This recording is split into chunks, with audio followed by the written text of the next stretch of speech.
Tom Hale had always been fiercely protective of his land. Nestled in the rolling hills of Montana, the Hale Ranch stretched over 1,000 acres of golden meadows, pine-studded ridges, and winding creeks that cut through the property like veins of silver. Every inch of the land held meaning. The worn fence posts marked decades of careful grazing, the barns were weathered with stories of generations past, and the cattle, a prized Angus herd, had grazed here longer than most of the neighboring ranchers could remember. To Tom, this land wasn't just property, it was identity. It was history, family, and pride stitched into the very soil. Winter in Montana was brutal, and that year the early snows had come with a vengeance. The sky had been gray for weeks, and icy winds swept across the open fields with a force that rattled the windows of the old farmhouse. Tom, bundled in his thick flannel and wool coat, walked the perimeter one last time before leaving. His breath came out in frosty puffs, and the crunch of snow under his boots was the only sound that broke the silence of the frozen landscape. He checked the gates, the barns, and the water troughs. Everything was in order, or as much in order as it could be before the real test of winter began. His plan was simple. He would leave for a few months to visit his daughter in Denver. She had just had a baby, and Tom hadn't seen his grandson since last spring. The thought of holding the child, of watching him take wobbly first steps, brought a rare warmth to Tom's heart. It was a softer side of life, one that often clashed with the rugged, demanding world of ranching. Still, leaving the ranch, even for a little while, felt almost impossible. The property had been in the Hale family for over a century, and the idea of someone else treading across those fields, even with permission, made his chest tighten with unease. He trusted Earl, his hired hand of 15 years, but trust and worry were old companions in Tom's life. Earl was reliable, diligent, and quiet, and he had a way with the cattle that Tom envied. But there was no replacing the owner's eye, no substitute for the instinct that had been honed over decades of sunrise rides and long nights in the barn. "Keep the fires going," Tom said, adjusting the straps of his pack. "Check the water. Don't let the cattle wander near the creek, it's slick out there. And whatever you do, don't open that west pasture gate unless I say so." Earl nodded, tipping his hat, and though he seemed calm, Tom couldn't help but study his face for signs of doubt or fatigue. There were none. As he loaded his gear into the truck, Tom took one last walk across the yard. The wind tugged at his coat, and the sky overhead was a dull, heavy gray. The barn loomed like a sentinel, its red paint chipped but resilient, and the cattle lowed softly, their breaths curling in the cold air. He ran a hand over the nearest fence post, feeling the rough texture beneath his gloves, remembering the years of maintenance, the storms weathered, the calves that had grown and been sold, the memories etched into every board. Driving away, the landscape blurred into white and gray. The snow clung to the hillsides, and the air smelled of pine and frost. Tom felt a mix of relief and guilt. Relief that he could finally rest, see family, and escape the monotony of endless chores. Guilt because leaving the ranch felt like abandoning a duty. He glanced in the rearview mirror, half expecting to see the farmhouse shrinking, the cattle fading into the distance, but the ranch stood firm, unchanging, as if it knew he would return. The road to Denver was long and treacherous. Snowplows had cleared much of the highway, but patches of ice still glistened like glass. Tom gripped the steering wheel tightly, his knuckles white beneath his gloves. As he drove, his mind wandered back to the past seasons, dry summers when the creek ran low, sudden storms that flattened fences and tested the herd, nights when he'd spent hours tracking a stray calf in the dark. He thought of the routines, the rhythms of the ranch, and the stubborn satisfaction of seeing things done right. He also thought of the loneliness, the endless work that sometimes made him wonder if he'd chosen the right life. February came, and with it, the snow began to slowly thaw, leaving patches of dark, wet earth glistening under the weak Montana sun. Tom Hale had been on the road back from Denver for nearly a day, the city behind him and the familiar, winding highways of his home state ahead. His heart was pounding with anticipation. He imagined the crisp air filling his lungs, the familiar creak of the barn doors, and the lowing of his cattle. He had spent months worrying about leaving the ranch, and now, finally, he would return to what was his by blood, sweat, and decades of dedication. As the first glimpse of his property came into view, Tom felt a shock that made him slam the brakes. His eyes widened, his stomach twisted. Smoke curled into the sky, but not from the old farmhouse chimney. It rose from several spots scattered across his fields. Shapes moved among the smoke. People, tents, small shacks that he had never built. His pulse spiked. What in God's name? He muttered under his breath, gripping the steering wheel like a lifeline. The gates he had locked and checked twice before leaving stood wide open, swaying slightly in the wind. The familiar serenity of the ranch had been replaced with something unrecognizable. Tom climbed out of his truck, snow crunching under his boots, and walked cautiously toward the nearest group of figures. He noticed the smell of firewood mixed with cooked vegetables, the faint hum of voices carrying through the cold air. It was surreal.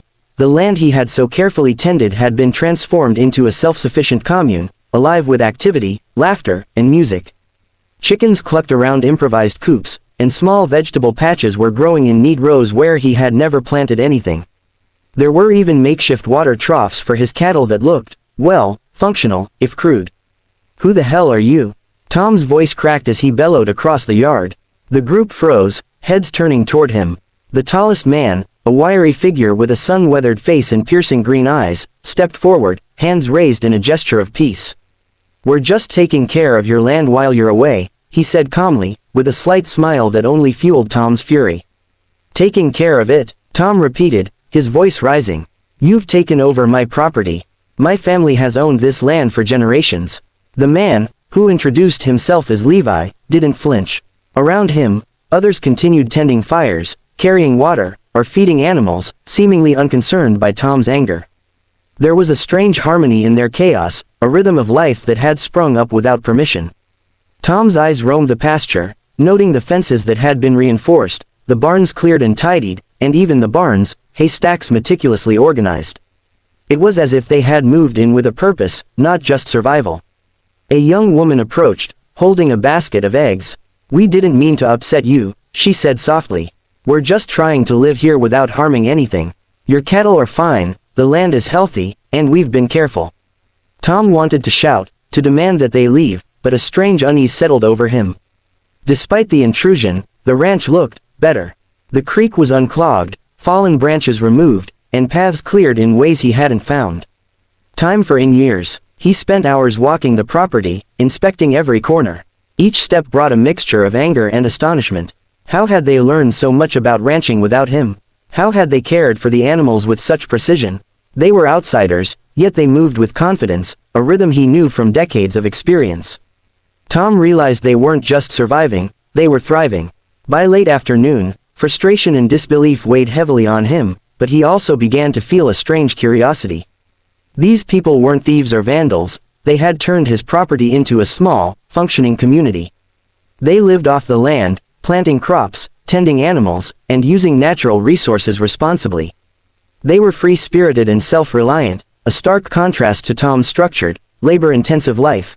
Days turned into weeks, and the tension on the Hale ranch never fully dissipated. Tom Hale patrolled his property every morning, rifle slung over his shoulder, eyes scanning the horizon for any sign that the commune might cross a line. Yet, despite his constant vigilance, the people living on his land remained careful, respectful in their own unconventional way. They didn't enter his cabin uninvited, they didn't touch his personal belongings, and oddly enough, they even repaired parts of the fences that had been weakened by winter storms. At first, Tom's anger flared each time he saw them working the land. He would grit his teeth, muttering curses under his breath, refusing to acknowledge the strange efficiency with which they operated. But gradually, he began to notice details he couldn't ignore. The cattle were healthier than when he had left, their coats thick and shiny despite the harsh winter. The pasture grasses were untrodden, the creek was flowing freely without blockage, and the barns, once cluttered and dusty, were clean, organized, and structurally sound. One evening, exhausted from a long day of walking the property, Tom sat by his cabin fire, the orange flames dancing across his face. The sounds of laughter and music drifted over from the edge of the pastures. Children, some belonging to the commune members, some orphans they had taken in, ran through the fields with bare feet, their joy piercing the cold Montana air. Tom's chest tightened. He hated to admit it, but there was something undeniably beautiful about the scene. The land, which he had thought belonged entirely to him, had become a sanctuary, a place where life flourished in unexpected ways. The turning point came one crisp morning when Tom rode his horse along the ridge overlooking the commune. Levi and several others were constructing a small windmill, carefully positioning each piece so it would catch the wind efficiently. Watching them work together, Tom was struck by their ingenuity and cooperation. For the first time, he realized that ownership was more than a matter of law or tradition, it was about stewardship. The land demanded care, attention, and respect, and in some ways, these strangers had provided it better than he ever had. Tom began to interact cautiously, testing boundaries and learning their ways. He asked questions about their farming techniques, their sustainable practices, and how they managed resources. Levi, patient and kind, explained their philosophy: we take what we need and give back wherever we can. This land feeds us, teaches us, and sustains us. We don't own it, not really. We honor it. Tom felt a pang of guilt. He had spent decades seeing the ranch as property to control, rather than as a living, breathing ecosystem that required harmony and care. Over time, a tentative bond formed. The commune taught Tom new methods of irrigation, soil preservation, and animal care that he had never tried. In return, he shared his knowledge of cattle breeding, fencing, and weather patterns. The exchange of skills became a bridge between worlds, one rooted in tradition, the other in idealistic innovation. Tom realized that his idea of control had been narrow, and that freedom and life on the ranch could exist in ways he had never imagined. By spring, the ranch was transformed, not only physically but also in Tom's heart. The commune had introduced a vibrancy and energy that had been missing for years. The fields were green, the barns full, and the small community thrived alongside his cattle and crops. Tom no longer patrolled obsessively, he walked among them with a sense of curiosity rather than suspicion. Laughter replaced tension, and music often drifted to his cabin as he worked in the barns or tended the pastures. One evening, Tom sat on the porch, watching the sun dip behind the Montana hills. The land stretched out before him, vast and wild, alive with life and motion. He realized that ownership was not about possession but about care. The commune hadn't taken from him, they had given life back to his land, renewed it in ways he hadn't known were possible. He felt a strange peace, a merging of his old values with new understanding. The Hale Ranch had taught him one final lesson: stewardship sometimes means letting go. By allowing life to flourish beyond his strict control, he discovered a deeper connection to the land he loved. The commune wasn't just surviving on his ranch, they were sustaining it, and in doing so, they had sustained him as well. The boundaries of property had remained intact, but the boundaries of his thinking had expanded, leaving Tom Hale not only a guardian of land but a student of its endless possibilities.